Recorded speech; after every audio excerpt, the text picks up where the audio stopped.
Hello! So the action in the background is from the Battlefield Weekly Server, and it's from last week's stream, not this week's, because this week was Obliteration, and I don't really like Obliteration. Don't think it flows very well as a game mode. Anybody can play on the Battlefield Weekly Server, and if you click on the link on screen, it'll take you to their website. And there's a bunch of people in this game that you might recognise. There's Jack Frags, who's there as Death Note, who just killed me. You got Total FPS, you've got Dan Sheridan, who is EA Action Man, and you've got a bunch of other EA employees and YouTubers, including the Lanky Soldier. So this is the gentleman that won the creative competition, and in this game is running around with a bow and a shield for no apparent reason. He's trying to get dog tags, but seems to get repeatedly counter-knifed. Although I haven't showed that, Lanky, so your secret is safe.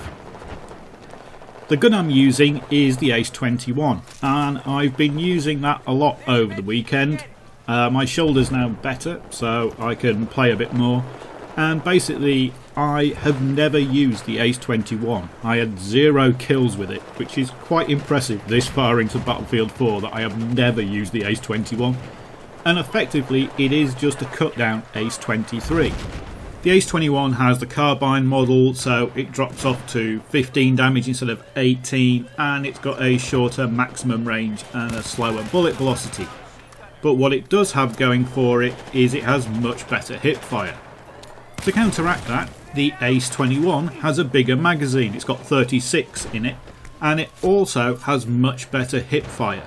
And it also has better aimed fire if you're moving. So this is the gun that you use close up on the move. The Ace 23 is the gun you use at longer distances. Now you would think that a close range version of the Ace 23 would have a role in the game, but it really doesn't.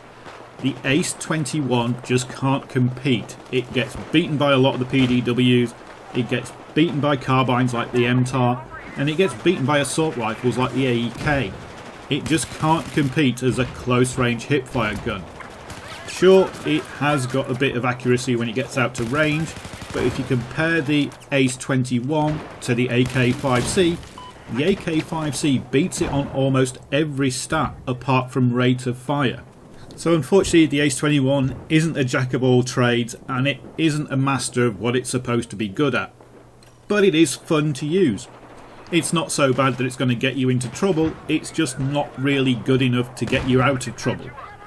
Now you might be surprised to see me pulling the M320, but in these rounds we're supposed to be playing Assault.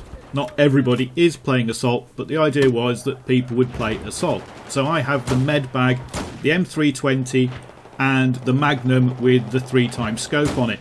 So I've got a bit of destruction, bit of long range sniping, I've got med bag, and I've got the Ace 21 as my close range option. So I thought I'd got all the bases covered with this kind of loadout. Later on in the rounds, when I realised we'd got a bunch of engineers and support players on our team, I dropped the M320 and went back to being a proper medic with defibs. But I quite enjoyed my utility loadout.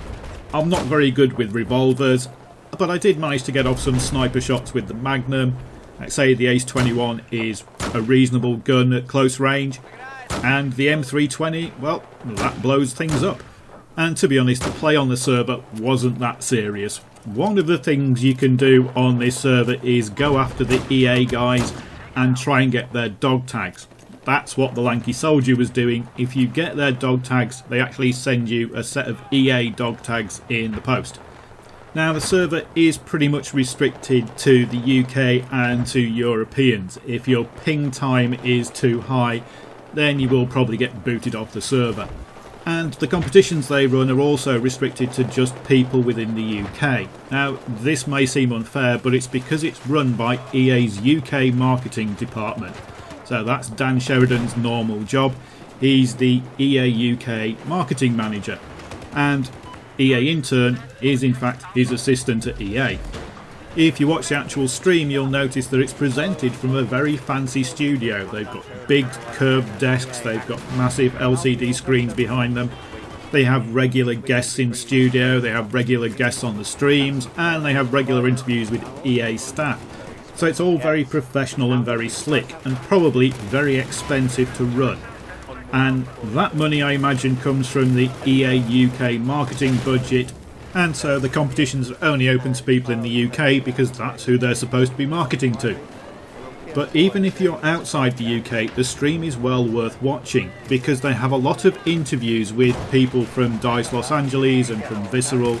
In the last couple of weeks they've had Thaddeus, who's the multiplayer designer at Visceral for Hardline, and they've had Tigger, who's pretty much in charge of CTE for Battlefield 4.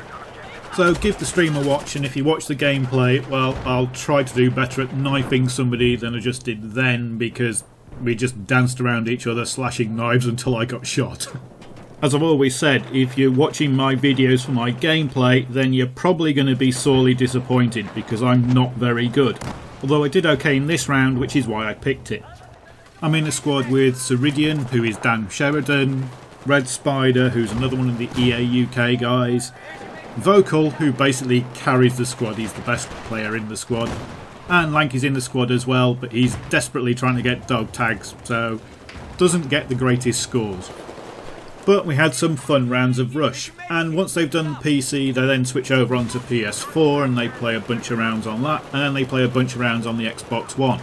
So you can join the stream on either of the new gen consoles or on PC, you just have to get the password, and you can get that by either signing up in advance or by watching the stream and they'll give you the passwords out on stream.